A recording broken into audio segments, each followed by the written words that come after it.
আসসালামু আলাইকুম। আশা করি ভালো আছেন। আল্লাহর রহমতে আমরা অনেক ভালো আছি। তো আজকে হলো আমার ননদ আর ননাস এসেছিল। আহ, ওরা হলো ঈদের পরে 4 দিন পর এসেছে। আর এদিক দিয়ে ওদের জন্য কি আয়োজন করলাম সেটা আপনাদের মাঝে একটু তুলে ধরলাম। তো আমার ভিডিওটা যদি আপনাদের ভালো লাগে অবশ্যই লাইক এবং শেয়ার করে দিবেন, ফলো দিয়ে পাশে থাকবেন।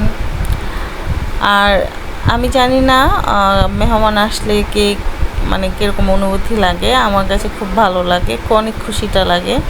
আর এদিক দিয়ে হলো আমার ছেলে খাচ্ছে। ও শুক্রবারে যেহেতু নামাজ পড়ে এসেছে, ওর প্রচুর খিদে লাগছে। ও আমাকে বলতেছে, আম্মু তাড়াতাড়ি আমাকে খাবার দাও।